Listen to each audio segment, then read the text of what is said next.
I think film schools are still teaching you films that might not be the films that we should see to make the kind of films that you have to make for times right now. Most workshops you take or most film schools you go to, they teach cinema as if cinema hasn't changed. It is insane to just have students in their early 20s, mid 20s talk about Tarkovsky, Kubrick, Bergman, Kurosawa, Ray, as if those films were exactly made the way they were today, they would still be the cult that they were. Maybe they would be, but we can't say that for sure considering the dwindling, insane attention span. We are analyzing still films from decades ago and at points centuries ago. We are looking at films from 1920s, 30s, 40s, 50s, and they are great films, very very important films considering cinema history in mind. But if you live in a world with clear restrictions, studios, gates, ladders, streaming services taking over theaters, people barely go to theaters anymore, I don't think if they are the same films that we should keep revisiting and studying and keeping that as a reference to make further films from here on. Problem might also not be just attention span, the problem might just be relevance.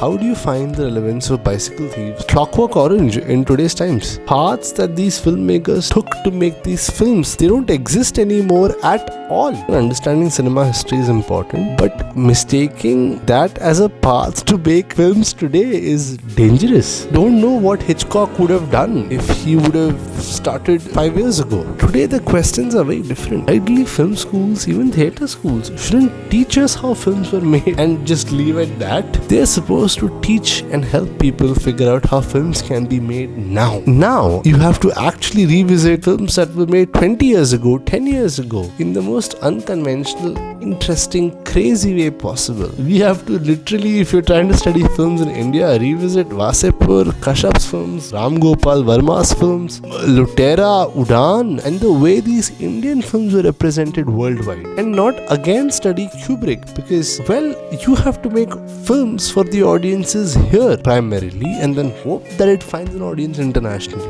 Just something to think about if you're trying to understand filmmaking and go to film schools.